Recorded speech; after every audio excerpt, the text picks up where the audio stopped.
ಠೇವಣಿದಾರರೇ, ಈಗಲೇ ನಿಮ್ಮ ಹಣವನ್ನ ಕರ್ನಾಟಕ ಬ್ಯಾಂಕ್ನಿಂದ ಡ್ರಾ ಮಾಡ್ಕೊಳ್ಳಿ. ಕರ್ನಾಟಕ ಬ್ಯಾಂಕ್ನಲ್ಲಿಯೇ ನಿಮ್ಮ ಹಣ ಏನಾದರೂ ನೀವಲ್ಲೇ ಬಿಟ್ರೆ ಗೋವಿಂದ, ನೀವು ತಿರುಪತಿಲಿ ಗೋವಿಂದ, ವೆಂಕಟರಮಣ ಗೋವಿಂದ ಗೋವಿಂದ ಅಂತ ಹೇಳ್ತಾ ಇರಬೇಕು.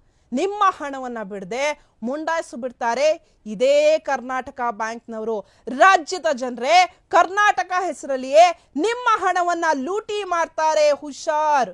ಕರ್ನಾಟಕ ಬ್ಯಾಂಕ್ನಲ್ಲಿ ಖಾತೆ ತೆರೆಯೋ ಮುನ್ನ ಅಥವಾ ಹಣವನ್ನ ಇಡೋ ಮುನ್ನ ನೀವು ಕೇರ್ಫುಲ್ ಆಗಿರಿ. ಇನ್ ಕೇಸ್ ಹಣ ಇಟ್ಟರೆ ಈಗಲೇ ಓಡೋಗಿ ಕರ್ನಾಟಕ ಬ್ಯಾಂಕಿಂದ ಡ್ರಾ ಮಾಡ್ಕೊಂಬನ್ನಿ.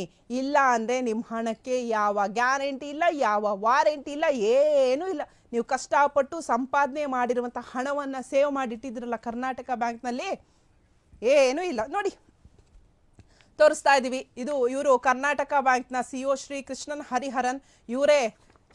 ಶ್ರೀ ಕೃಷ್ಣ ಹರಿಹರ ಶರ್ಮಾ 1.53 ಕೋಟಿ ಅವ್ಯವಹಾರ ನಡೆದು ಇವರು ರಿಸೈನ್ ಮಾಡಿದ್ದಾರೆ ಕರ್ನಾಟಕ ಬ್ಯಾಂಕಲ್ಲಿ. 1.53 ಕೋಟಿ ಅಂದರೆ ಈ ಕೋಟಿಲಿ ₹1 ನಿಮ್ದಾಗಿರುತ್ತೆ. ಸೊ ಈಗಲೇ ಹೋಗಿ ಕರ್ನಾಟಕ ಬ್ಯಾಂಕಿಂದ ಬಿಡಿಸ್ಕೊಂಬನ್ನಿ, ಇಲ್ಲ ಅಂದರೆ ನಿಮ್ಮ ಹಣಕ್ಕೆ ಹೋಗಿ ಗೋವಿಂದ ಆಗುತ್ತೆ.